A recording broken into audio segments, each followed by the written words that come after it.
Hi again, Wendy from Relish the Riker, Tom behind the camera.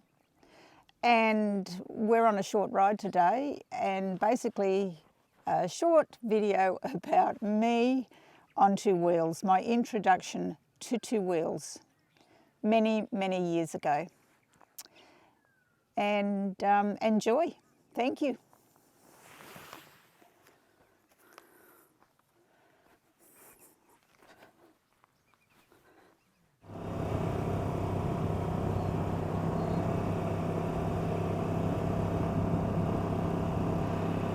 Okay, so I will now tell you about my two-wheel experience. This is the first time I have spoken of it so that everyone can hear. And I think now that I'm just too old and to worry about what people will think.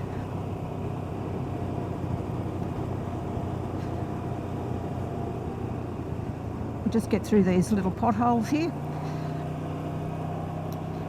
Anyway, it goes like this. I had been on the back of bikes from 20 through to mid-40s, and it didn't worry me at that stage. But Tom and I went for a little trip to Vietnam in early 2005. And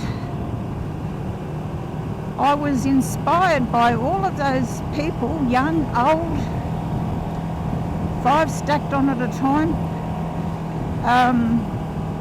and a monkey. I was inspired by all of those people being able to ride scooters. And I came home and I thought, now wouldn't that be nice? I can ride a scooter too.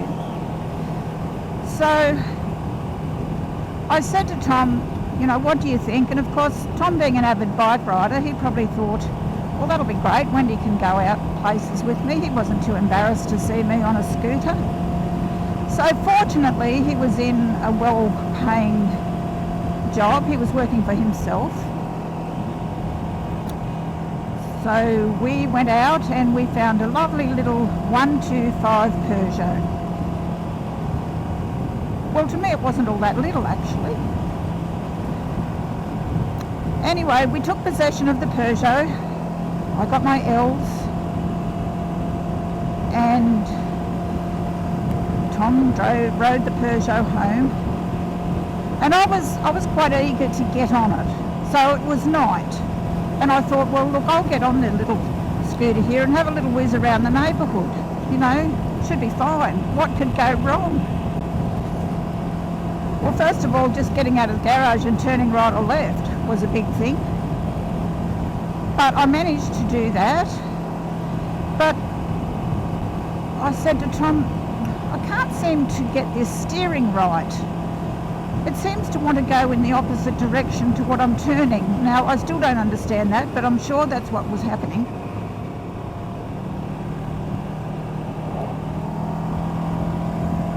And I thought, oh, well, I'll just keep at it.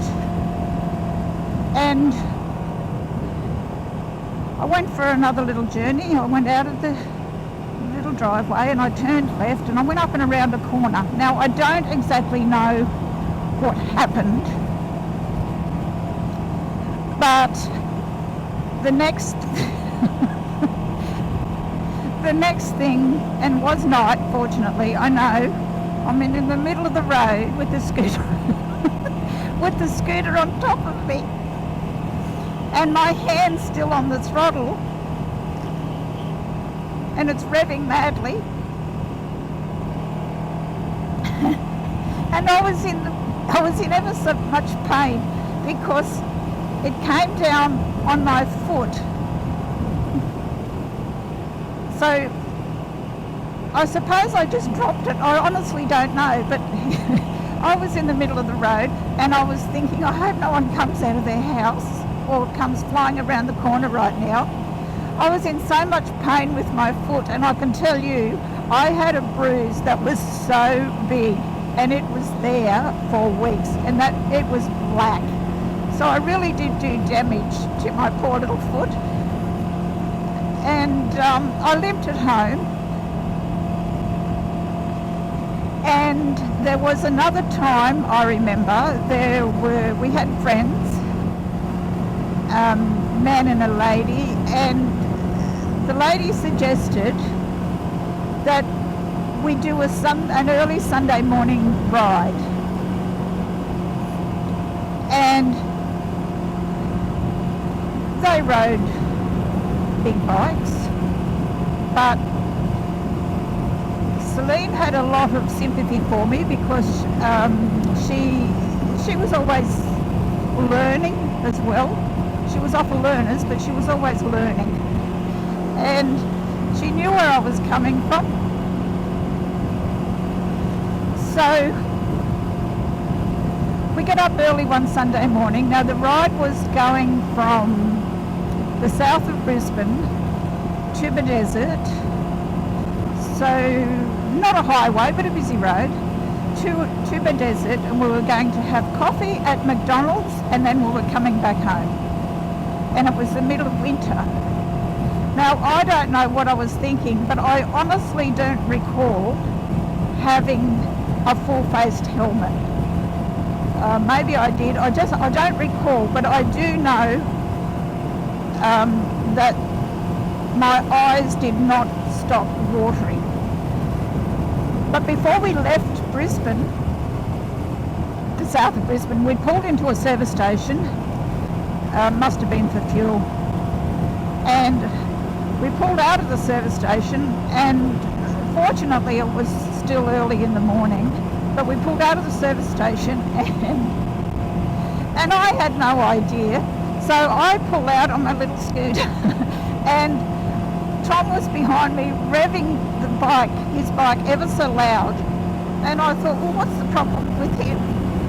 But I was doing about 1 kilometre an hour, so he was trying to say, speed up, girl, you're going to have traffic slamming their brakes on behind us if you don't speed up. But of course I took offence to everything and I got shitty, and that spoiled things a little bit for me. So I had to get over that and get out on a desert road and do that ride.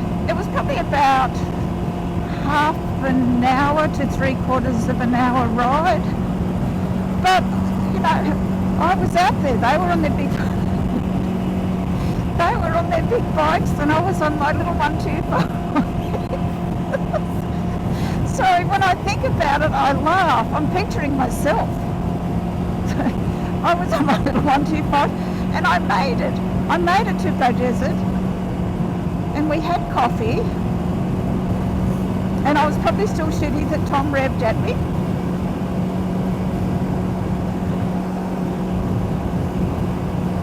And there was still always that fear factor of driving out of the driveway and turning left or right and staying upright. No matter how many rides I took, there was always a little fear factor. And I just didn't seem to get over that. And I did a few successful rides around Brisbane, but having to have, in Queensland, someone follow you when you're on your L's is really intimidating, especially when it's your husband who's a very experienced bike rider. And he's trying to give you advice, and you're getting all shitty about it. Because you're constantly thinking, oh, what am I doing wrong now? What am I doing wrong now?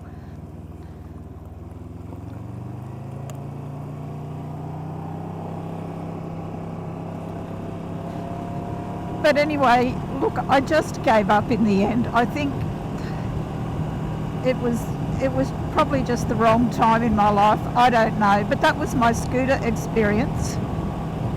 And as you can see, it's nearly 20 years later and here I am on 3 wheels. So yes, there's hope for everyone who has desires to be out, not enclosed by a vehicle, a car, just out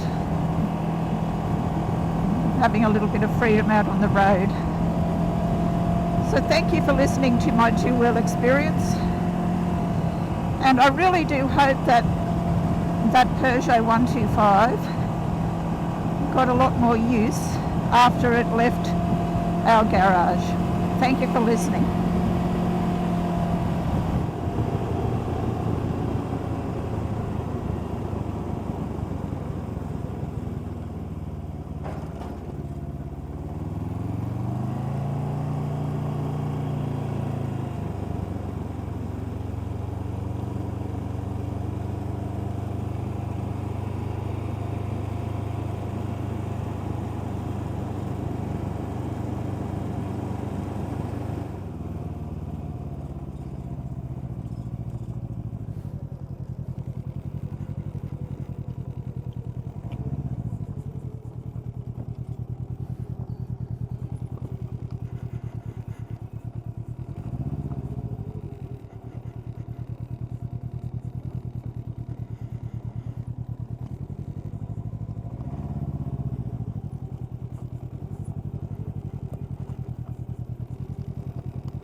Starting already. Go.